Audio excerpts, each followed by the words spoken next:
Selamat datang di channel Novel Official. Sebelum kalian mendengarkan novel Pesona Pujaan Hati, jangan lupa like, share, and subscribe. Kalau tidak kusentil jantung kalian. Hehehehe. Tanpa lama-lama lagi langsung saja kita masuk di alur cerita novelnya. Bab 3241. Melihat bawahannya datang melapor dengan gugup, Porter langsung bertanya, "Ada apa?" Bawahan itu akan menangis dan berseru, "Tuan, baru saja pasukan pemerintah mengumumkan berita besar kepada dunia. 15.000 tentara Istana Wanlong semuanya ditangkap oleh mereka karena kejahatan membahayakan keamanan nasional." Pikiran pertama Porter adalah bahwa hal itu tidak mungkin. Dengan pasukan elit yang begitu kuat seperti miliknya, dan dengan Raja Serigala bermata hijau, Zain Carter, yang bertanggung jawab, bagaimana bisa ditangkap oleh tentara pemerintah yang kekurangan senjata dan amunisi? Siapa yang pernah mendengar bahwa puluhan ribu petani bisa menangkap 15.000 tentara? Bukankah ini lelucon terbesar di dunia? Memikirkan hal ini, dia tidak bisa menahan diri untuk bertanya. Dan bertanya, hari ini tanggal 1 April Mop. Kalian semua di sini ingin menggodaku. Bawahannya dikumpulkan berulang kali. Dan berkata, beraninya aku membuat lelucon seperti itu, Tuan. Pihak lain bahkan telah merilis videonya. 15.000 tentara kita semua ditangkap. Dan tidak ada dari mereka yang bisa melarikan diri. Porter hanya merasa bahwa ada 5 petir di atasnya. Dia merasa seperti mimpi buruk masa kecil. Dan dia tidak sabar untuk membangun dan mengakhiri semua yang ada di mimpinya. Dia tanpa sadar berdiri, mengabaikan rasa pusing yang kuat, dan berkata, "Apa katamu?"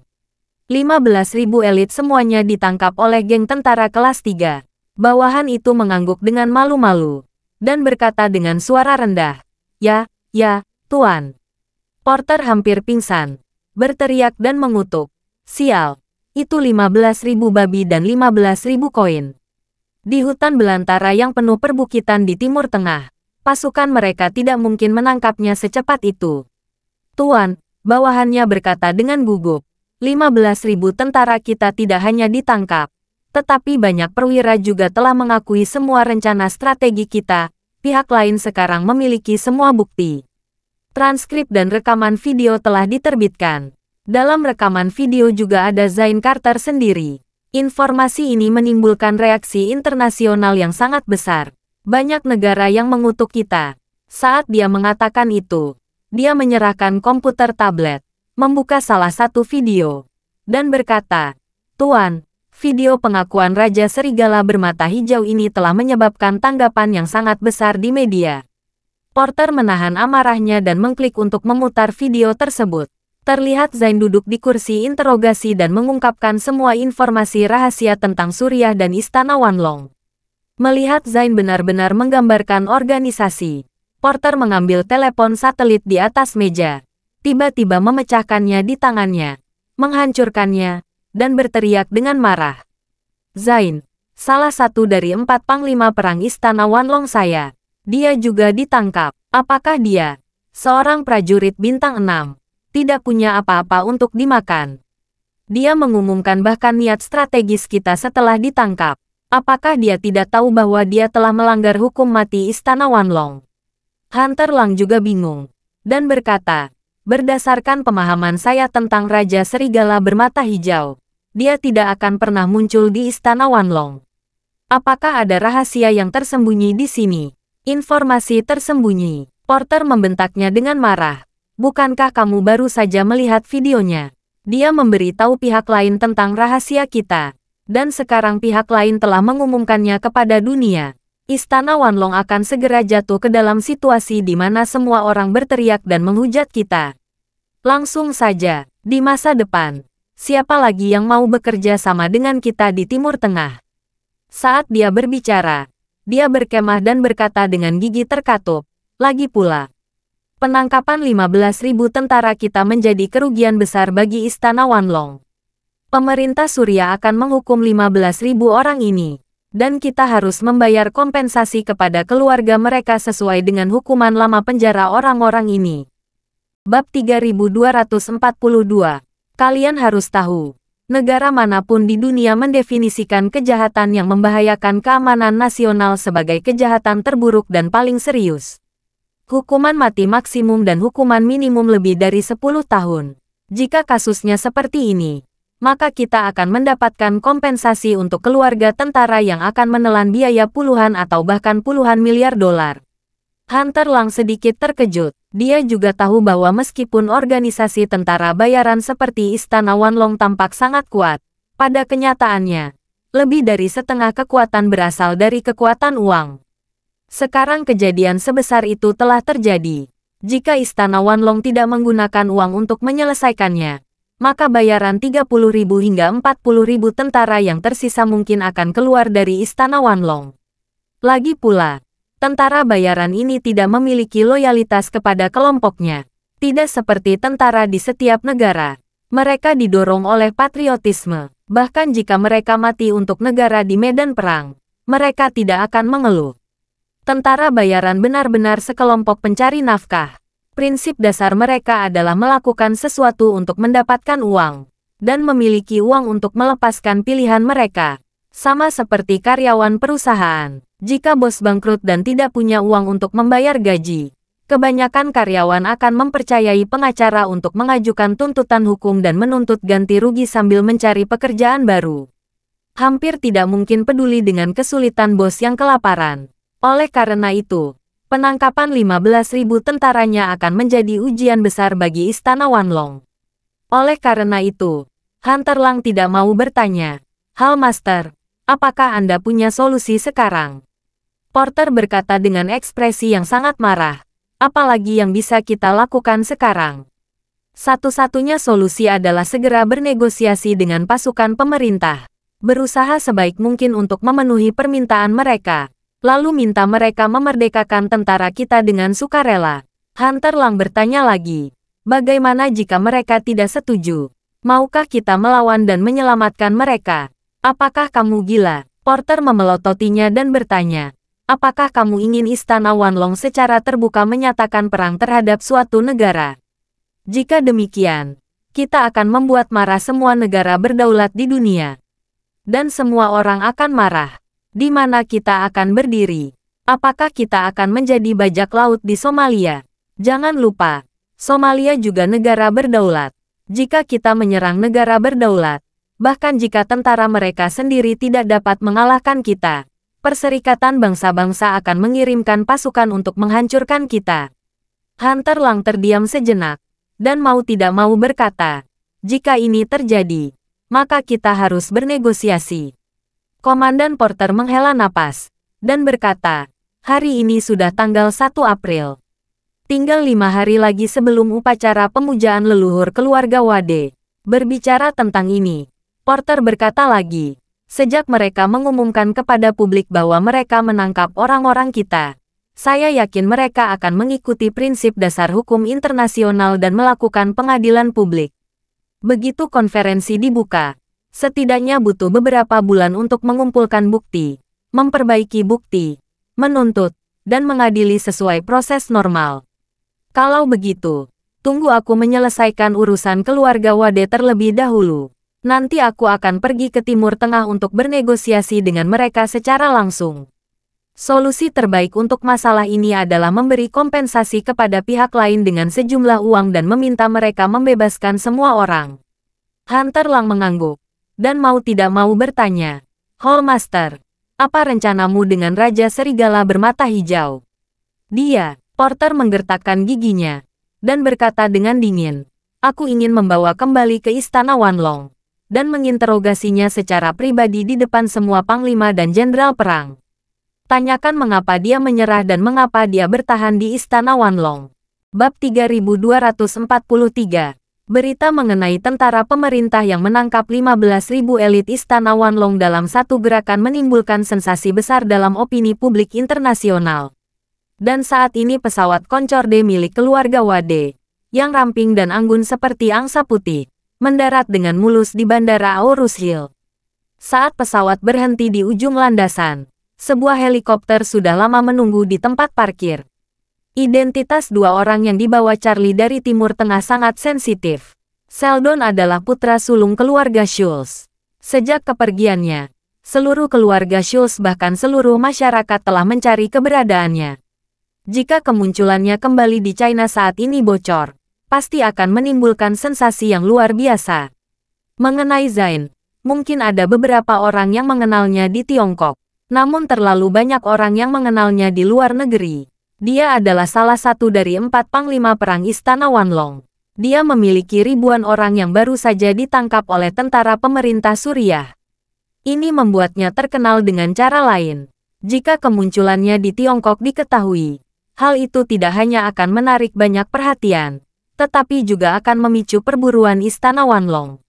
Itu sebabnya Charlie meminta Ishak untuk mengatur helikopter terlebih dahulu. Begitu pesawat mendarat, dia segera menggunakan helikopter untuk membawa mereka berdua ke kandang Albert tanpa ada kontak dengan dunia luar selama seluruh proses. Bahkan sebelum keduanya turun dari pesawat, tudung hitam tebal dipasang untuk memastikan sistem kamera pengintai tidak akan menangkap wajah mereka. Setelah itu, Charlie menyeret mereka berdua dari koncorde dan langsung menaiki helikopter yang menunggu. Segera setelah itu, helikopter dengan cepat meninggalkan bandara dan menuju peternakan anjing Albert. Kandang Albert telah dibangun kembali dan mengalami kegagalan berkali-kali. Sekarang skala internal semakin luas. Fungsinya semakin sempurna dan tingkat kerahasiaan semakin tinggi. Setelah helikopter benar-benar berhenti di apron tengah dalam peternakan, seluruh apron perlahan-lahan tenggelam ke tanah seperti lift. Kemudian sederet tudung lipat besar ditarik ke atas untuk membuka pintu masuk lift. Albert mendengar Charlie akan mengirim 2 tamu untuk tinggal selama beberapa hari. Dia bangun pagi untuk bersiap. Pada saat ini, dia juga sedang menunggu kedatangan Charlie di dasar landasan. Melihat Charlie, Albert segera melangkah maju dan berkata, "Tuan Wade, kamar tamu yang Anda inginkan sudah siap. Salah satunya ada di sebelah Stephen." "Bagus sekali." Charlie mengangguk, melepaskan tas kain hitam di kepala Sheldon, dan berkata kepada Albert, "Ini kakak Stephen, Sheldon. Kedua saudaranya itu harus bertemu. Mari kita atur terlebih dahulu agar saudara-saudara bertemu lagi." "Oke." Albert segera menyapa orang kepercayaannya, dan memerintahkan bahwa dia ke 105. "Oke, Tuan Rhodes." Orang kepercayaan itu menjawab dengan hormat, lalu maju ke depan, menarik Sheldon, dan memerintahkan dengan tajam, "Ikuti aku, jangan berlama-lama." Pada saat ini, Albert memandang Zain, yang berada di samping Charlie, yang menutupi kain hitam. Dia bertanya kepada Charlie dengan hormat, "Tuan Wade, bagaimana Anda mengaturnya?" Charlie berkata dengan tenang, "Yang ini lebih patuh. Biarkan dia belajar membersihkan bersama Jiro. Pastikan dia bekerja keras selama 2 hari ke depan. Aku akan membawa dia dan Sheldon ke East Cliff lusa."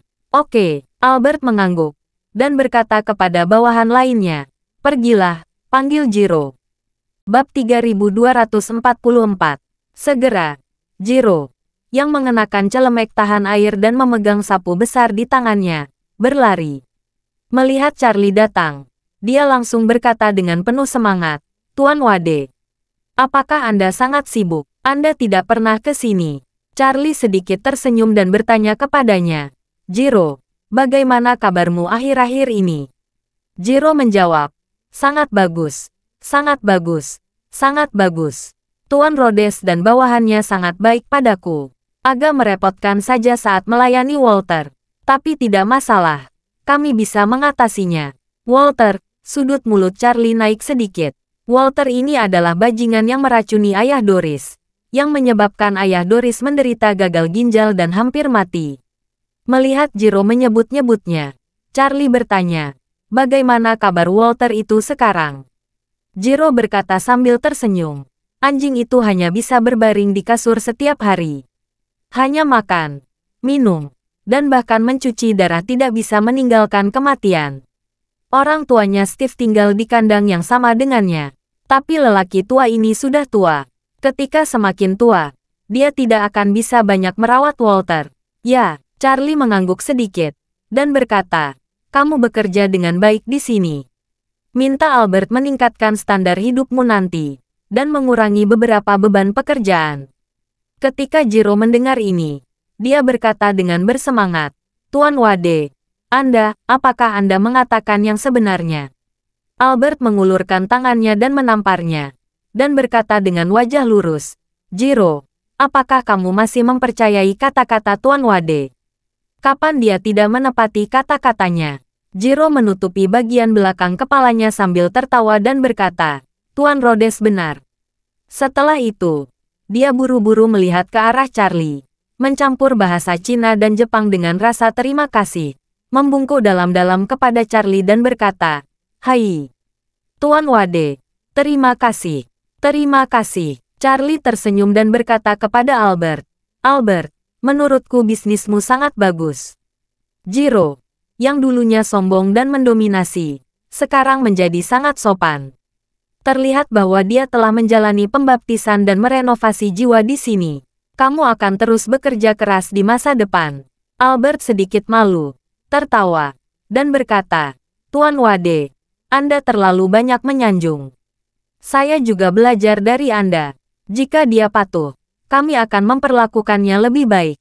Jika dia tidak patuh, kami akan memperlakukannya dengan lebih ketat, dan kami mencoba meminta mereka masuk masing-masing untuk mengubah pikiran mereka dan memulai hidup baru. Jiro di samping sangat tertekan, dan mau tidak mau berpikir, sial, pembaptisan dan merenovasi jiwaku macam apa ini? Jelas bahwa saya harus menundukkan kepala di bawah atap, tapi jika dia membiarkan saya kembali ke Jepang dan membiarkan saya mewarisi Kobayashi Pharmaceutical, saya tidak bisa berbunyi seperti ini. Memikirkan hal ini, kebencian Jiro terhadap Charlie menjadi semakin kuat. Charlie memandangnya, seolah-olah dia memiliki pengetahuan tentang aktivitas psikologisnya. Jadi dia berkata kepada Albert, sangat tidak mudah bagi Jiro untuk mencapai seperti sekarang ini. Kita perlu memberi penghargaan kepada individu yang lebih maju yang aktif melakukan reformasi. Kemudian, Charlie berpikir sejenak, dan berkata dengan sungguh-sungguh, bagaimana dengan ini? Albert, mulai sekarang, kamu akan mengatur 2 botol bir untuk Jiro setiap hari. Juga mengatur pengiriman sushi untuknya seminggu sekali. Jiro akan tinggal di Aurus Hill untuk waktu yang lama. Buat dia bisa merasakan kampung halamannya.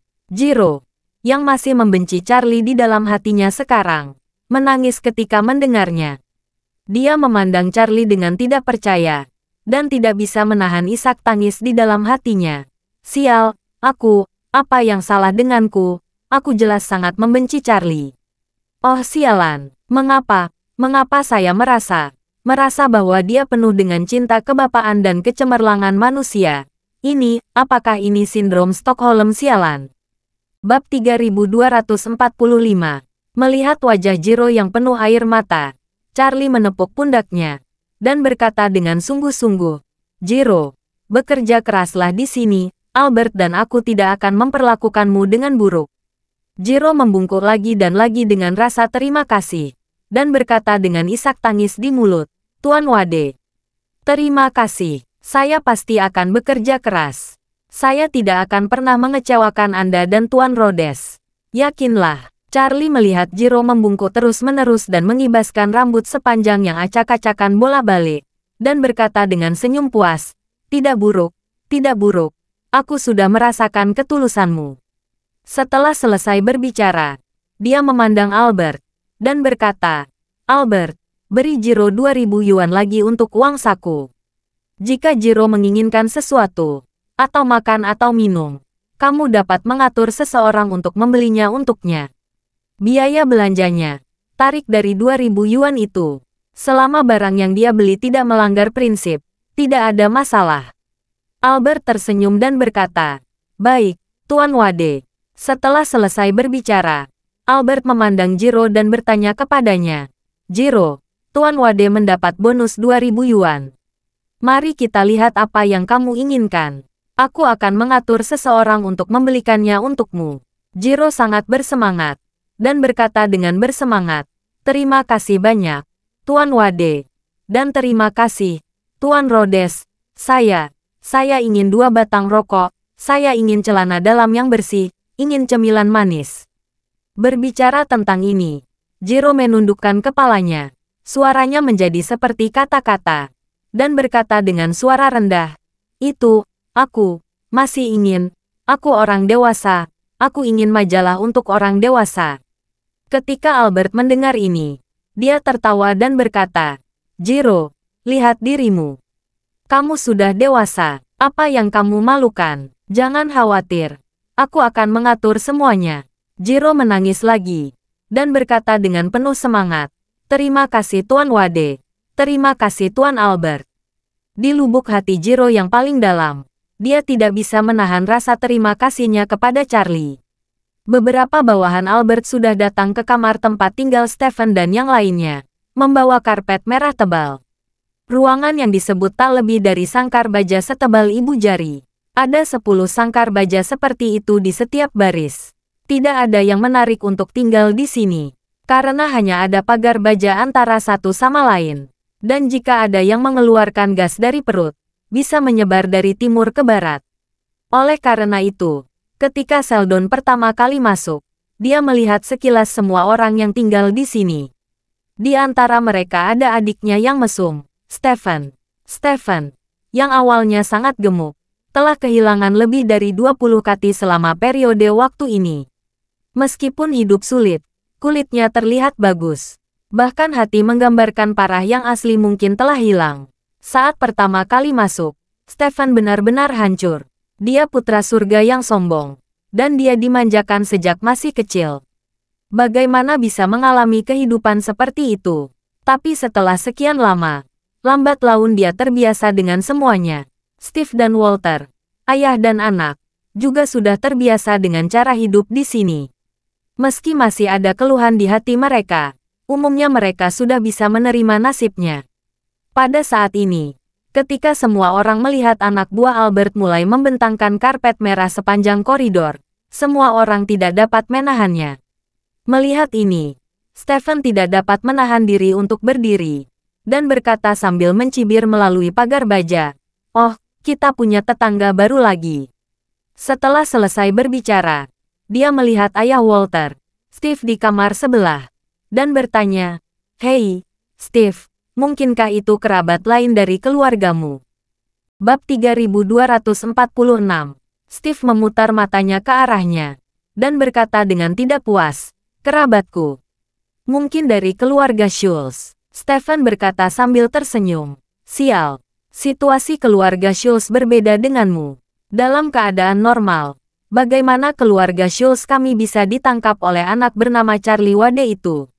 Lagi pula, keluarga kami adalah keluarga pertama di Tiongkok, dan anak bernama Charlie Wade ini tidak diakui oleh leluhurnya. Dia hanya seorang pengganggu lokal Aurus Hill.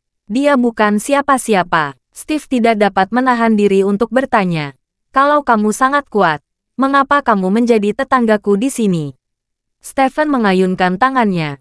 "Saya terlalu ceroboh saat datang ke Aurus Hill, dan domba jatuh ke mulut harimau. Pria bernama Charlie Wade ini memiliki banyak antek di Aurus Hill. Saya berada di sarangnya karena kesalahan." Stephen berkata lagi, "Dan sejujurnya, mustahil ayah dan keluarga saya menyelamatkan saya. Saya ditangkap oleh Charlie Wade ini dan merekam video yang sangat tidak bersahabat dengan saya. Ayah saya mungkin akan membunuh saya. Jadi tidak mungkin dia mengirim seseorang untuk menyelamatkan saya. Tetapi Anda datang ke sini untuk menyelamatkan anak Anda. Mungkin keluargamu mengirim seseorang untuk menyelamatkan Anda." Ketika Steve mendengar ini, dia langsung menjadi gugup. Dia ada di sini untuk menemukan Walter, tetapi Charlie menangkapnya. Kata-kata menggoda Stephen langsung menyentuh hatinya. Memikirkan hal ini, dia tidak dapat menahan diri untuk pelan-pelan berkata, "Itu benar-benar anggota keluarga Hawkins." Berbaring di kasur rumah sakit, Walter yang lemah tidak bisa menahan tangis. "Ayah, jika orang yang datang benar-benar dari keluarga kita, memberitahu siapa itu." "Aku tidak tahu." Steve menahannya dan berkata, "Selama itu bukan ibumu, itu bisa siapa saja, sebaiknya nenekmu." Walter berkata sambil bertanya, "Hah, mengapa nenekku yang terbaik?" Steve berkata dengan wajah dingin, "Dalam keluarga kita, hanya nenekmu yang merupakan anggota langsung dari keluarga Rothschild. Kamu dan aku menghilang di Aurus Hill. Keluarga Rothschild tidak akan mengambil hati. Tapi jika nenekmu hilang di Aurus Hill, keluarga Rothschild pasti akan mengurusnya. Kalau begitu, kita akan selamat. Stephen cukup akrab dengan Steve dan putranya, Walter, akhir-akhir ini. Ketika dia mendengar ini, dia tidak bisa menahan diri untuk berkata dengan antisipasi, Steve, jika itu benar ibumu yang datang, maka keluarga Rothschild datang menyelamatkan kamu. Jangan lupa untuk menyelamatkanku juga. Stephen memiliki pandangan yang lebih jelas tentang situasi saat ini. Hal pertama yang dia ketahui adalah bahwa keluarga Schultz tidak mungkin menghabiskan seluruh waktu mereka untuk mencarinya. Lagi pula, lelaki tua itu selalu egois, dan ada kakaknya Sheldon. Keduanya pasti tidak akan membuang waktu dan tenaga untuk menyelamatkan dirinya. Oleh karena itu, jika dia ingin menyelamatkan dalam situasi ini, satu-satunya cara adalah mengikuti Steve. Meskipun Steve Hawkins bukan orang kaya raya, sumber keuangannya sebenarnya jauh di belakang keluarga Schultz. Tetapi dia berhubungan dengan keluarga Rothschild. Jika keluarga Rothschild mau membantu, dengan kekuatan keluarga Rothschild, menemukan peternakan anjing seperti ini seharusnya tidak menjadi masalah. Keluarga Rothschild pasti akan merasa malu saat melihat kerabat jauhnya dikurung di kandang. Dan masuk akal untuk membuang kandang sepenuhnya saat mereka marah. Dengan begitu, dia juga bisa diselamatkan. Saat ini di ujung koridor, beberapa bawahan Albert berlari dengan tabung kembang api digenggam. Segera setelah itu, seorang pria, dikelilingi oleh dua pria berbaju hitam, perlahan mendekat sambil memegang segenggam bunga plastik. Stephen tidak bisa menahan diri untuk bermalam dengan suara rendah, terlihat familiar. Setelah berbicara, dia dengan cepat menggosok matanya selesai, menunggu pihak lain mendekat, dan kemudian melihat lebih dekat. Matanya hampir jatuh. Kakak. Bab 3247. Stephen, yang baru saja menganalisis dengan ayah dan anak keluarga Hawkins dan menyimpulkan bahwa orang yang datang tidak mungkin berasal dari keluarga Schultz, sekarang memiliki ekspresi yang sangat lelah di wajahnya. Dia tidak pernah mengira bahwa tetangga baru yang dibawakan oleh anak buah Albert adalah kakak tertuanya, Sheldon. Steve Hawkins di samping juga kecewa. Dia menantikan ibunya yang sudah lanjut usia akan berjalan di karpet merah. Sebagai seorang putra, sungguh tidak masuk akal untuk berharap begitu banyak. Tapi Steve juga tahu betul bahwa sekarang, kecuali ibunya, tidak ada yang bisa menyelamatkan dirinya dan Walter. Selain itu, ibunya juga meminta bantuan kepada keluarga Rothschild. Lagi pula, nama keluarganya bukan Rothschild, dan ibunya tidak memiliki status di depan keluarga Rothschild. Mereka tidak akan peduli dengan hidup dan mati dirinya dan putra mereka. Satu-satunya yang memungkinkan keluarga Rothschild mengambil tindakan adalah jika ibunya juga ditangkap oleh Charlie. Namun kini tampaknya harapan tersebut telah pupus total. Jadi, dia tidak bisa tidak menyindir Stephen, dan melengkungkan bibirnya. Schultz tua, dalam kata-kata kalian orang Tionghoa, kamu adalah mulut gagak sialan. Stephen tertawa dua kali, tapi mengabaikannya. Stephen saat ini tidak punya waktu untuk bertengkar dengannya. Dia masih shock melihat kakak tertuanya Sheldon dan tidak bisa melepaskan diri. Tentu saja, selain terkejut, Stephen tidak bisa menahan perasaan campur aduk saat ini. Kabar baiknya adalah dia dan Sheldon tidak pernah bisa berburu satu sama lain. Ketika dia dikurung di sini, yang paling dia pikirkan setiap hari adalah bahwa Sheldon benar-benar pelit ketika dia masuk. Ini membuatnya terasa sangat tidak seimbang. Tapi sekarang Sheldon sama seperti dirinya sendiri. Dia menjadi tawanan. Dia bisa digambarkan sebagai saudara standar yang menderita. Yang dimaksud adalah, bahkan kakak tertuanya, Sheldon, tertangkap di sini. Ini membuktikan bahwa keluarga Schultz tidak memiliki perlawanan sama sekali di depan Charlie. Terlebih lagi tidak ada harapan baginya untuk pergi dari sini. Ketika Steve melihat Sheldon, dia sedikit hancur. Dia tidak mengenal Sheldon, tetapi karena orang yang datang bukan dari keluarganya sendiri, itu membuktikan bahwa keluarganya tidak mencarinya sekarang. Atau belum menemukan petunjuk yang tepat. Dengan cara ini, dia bahkan tidak tahu kapan bisa pergi dari sini. Pada saat ini, Albert datang dan berkata kepada Stephen dengan senyum di wajahnya, "Stephen, Kamu sudah lama di sini, dan kamu belum menghubungi keluargamu. Sekarang kakakmu ada di sini untuk menemanimu. Apakah kamu bahagia? Ketika Stephen melihat Albert, meskipun dia sangat membencinya, dia dengan hormat mengikuti kata-kata Albert dan berkata, "Saya bahagia." Rumput, Albert menunjuk Stephen dengan mencibir, dan berkata dengan jijik, "Kamu bukan seorang adik yang baik. Melihat kakakmu juga menjadi tahanan, kamu malah bahagia." Bab 3248. Ekspresi Stephen langsung menjadi sangat cemberut, dan dia berpikir dalam hati, "Jika aku benar-benar tidak bahagia, kamu pasti akan memarahiku karena memperlakukan kebaikanmu sebagai hati dan paru-paru yang mengecewakan. Aku sudah mengetahui gaya perilaku penipuan lamamu." Ingin memahami level ini, Stephen hanya menundukkan kepalanya dan berpura-pura, mengabaikan kata-kata Albert. Bagaimana mungkin Albert melepaskannya dengan begitu mudah? Dia berjalan ke depan, mengetuk pagar besi dengan tongkat karet, dan bertanya dengan dingin, "Apa? Sayapmu kaku sekarang, Stephen. Aku sedang berbicara denganmu dan kamu tidak menjawabku." "Tidak." Ya, Stephen bergidik ketakutan, dan dengan cepat berkata, "Tuan Albert, Anda benar. Saya salah. Saya memikirkan diri saya sendiri. Melihat kakakku muncul di sini, aku pasti tidak bahagia." "Tidak bahagia?" Albert mengangkat alisnya dan bertanya dengan sangat tidak senang. "Aku dengan baik hati membawa saudaramu ke sini untuk bertemu denganmu agar kalian berdua bersatu kembali. Kamu bilang kamu tidak bahagia. Apa yang kamu ambil dari kebaikanku sebagai hati dan paru-paru yang nyaman?" Stephen terlihat jelek dalam sekejap, dan mengutuk dalam hati, "Persetan. Aku tahu kamu pasti mengatakan ini. Saya dapat menebaknya, dan sialnya. Jangan meleset dari kata pun. Aku tikus di selokan. Blokir aku di kedua ujung. Jika suatu hari aku, Stephen, memiliki kesempatan untuk keluar dari sini, aku akan membunuhmu." Melihat wajah muram Stephen, Albert tersenyum menghina, dan berkata dengan lantang tanpa berkata apa-apa lagi kepadanya, "Selamat kepada keluarga Schultz. Sheldon dan Stephen bersaudara, atas reuni kalian yang telah lama hilang. Ayo, mari kita hidupkan suasananya."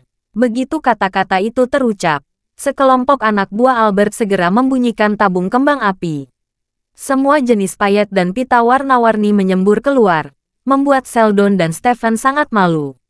Albert memandang Sheldon dengan ekspresi muram, mengulurkan tangan dan menariknya ke sangkar besi, membuka pintu dan mendorongnya masuk, dan berkata sambil tersenyum, "Sheldon, adikmu sudah hilang lama.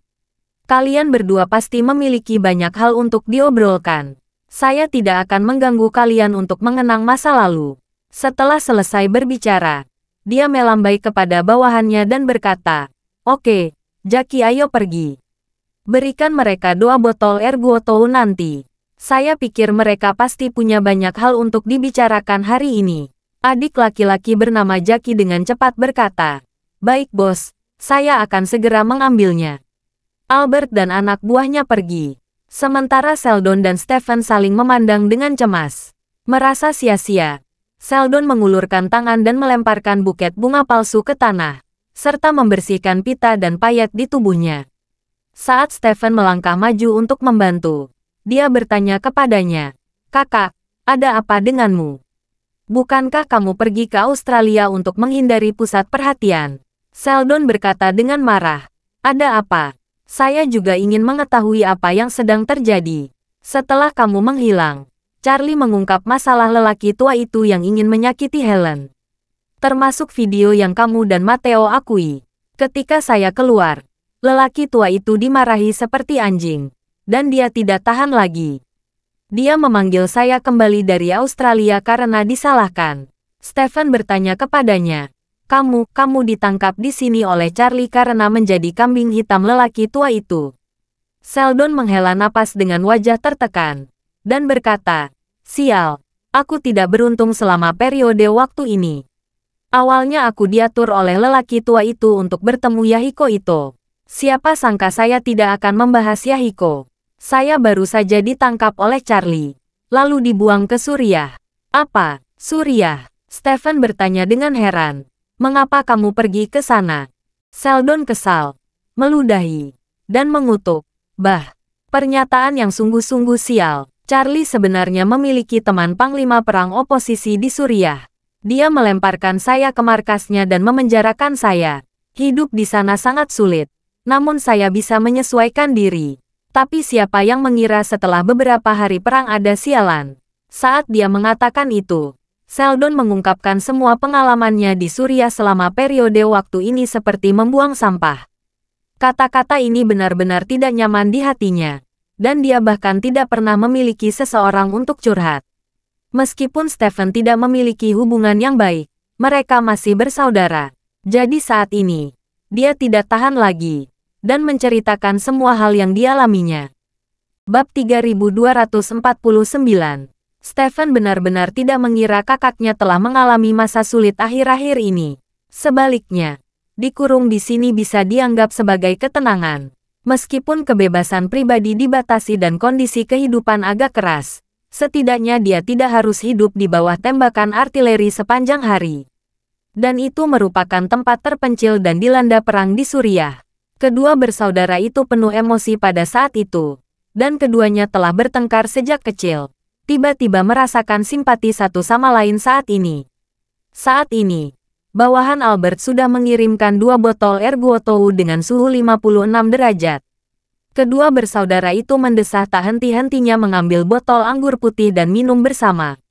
Keduanya sudah lama tidak berdetak rasa anggur, ditambah dengan depresi di hati mereka. Mereka segera mabuk dan berbaring di sudut dinding.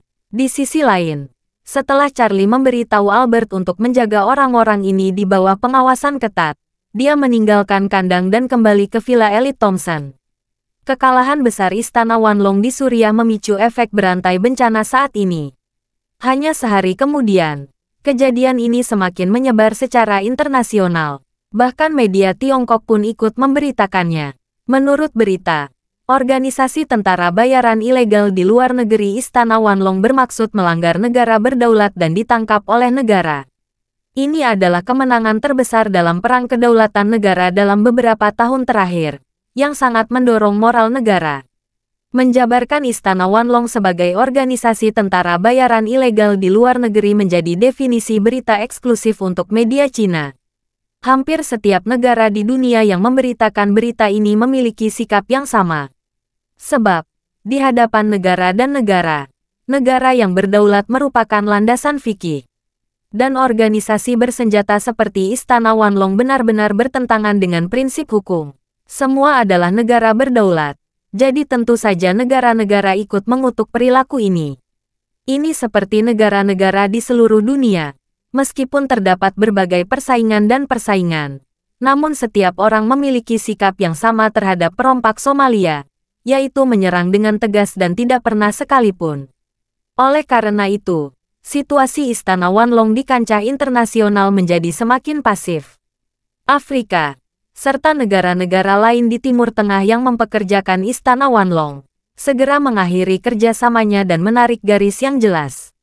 Kemarin, masih menjadi kawan dalam pertempuran senjata, dan hari ini segera mengeluarkan ultimatum, menuntut tentara Istana Wanlong meninggalkan negara dalam batas waktu, dan tidak pernah mengizinkan prajurit Istana Wanlong untuk tinggal di negara itu. Saat ini, Istana Wanlong mengalami krisis bisnis yang sangat besar. Jika Istana Wanlong adalah pengecoran dengan puluhan ribu karyawan, sekarang pengecoran ini telah kehilangan semua pesanan dan benar-benar kehilangan sumber pendapatannya. Namun, gaji tentara bayaran ini sangat tinggi. Meskipun tidak membujuk, mereka tetap harus menerima gaji pokok yang tinggi sesuai dengan persentase tertentu. Jika tidak, mereka akan segera meninggalkan Istana Wanlong dan bergabung dengan organisasi tentara bayaran lainnya. Jadi, pada hari kedua setelah Charlie kembali, para prajurit Istana Wanlong secara kolektif mengajukan permintaan kepada atasan. Jika Istana Wanlong tidak dapat mengatur pekerjaan untuk mereka dalam waktu singkat, maka Istana Wanlong akan membayar mereka setiap hari sebesar 70% dari gaji normal. Atau mereka akan segera meninggalkan Istana Wanlong.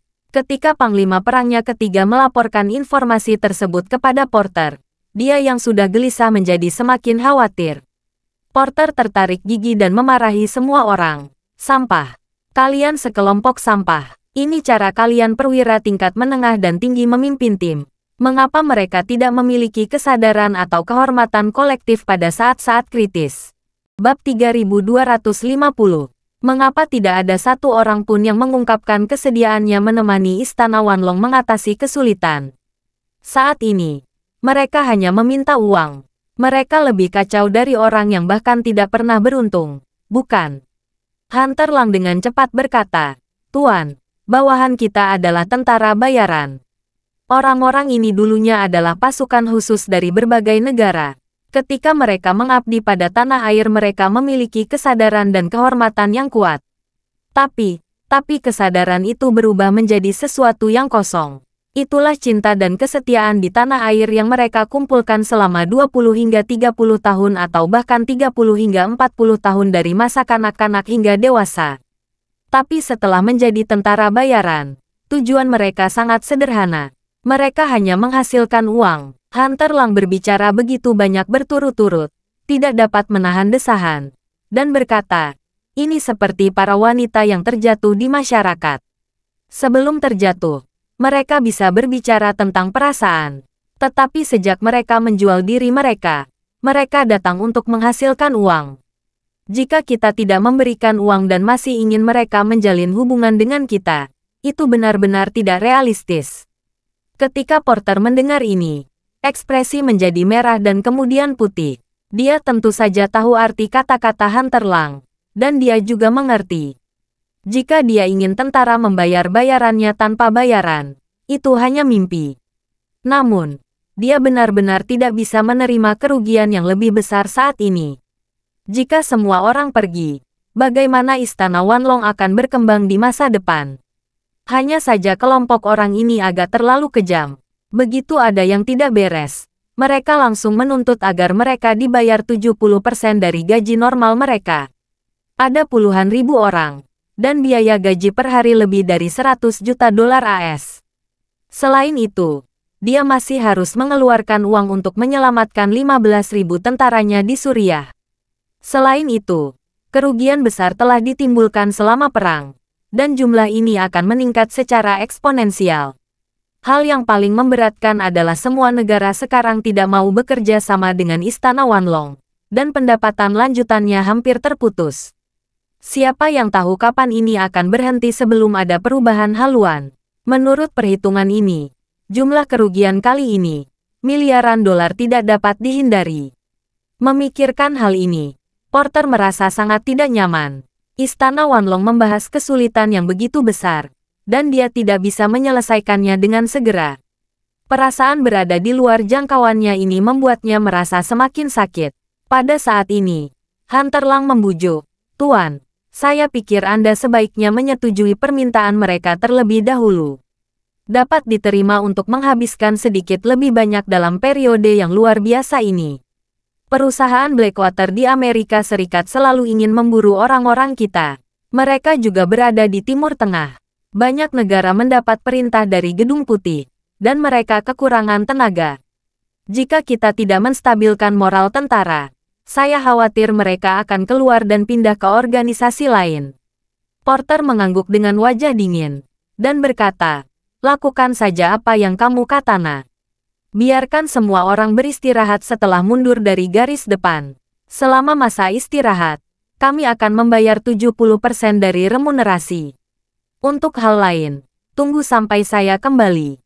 Porter melihat tanggal di perhiasannya lagi, dan berkata dengan ekspresi diam, "Hari ini sudah tanggal 2 April dan masih ada 3 hari lagi sebelum hari pembersihan makam.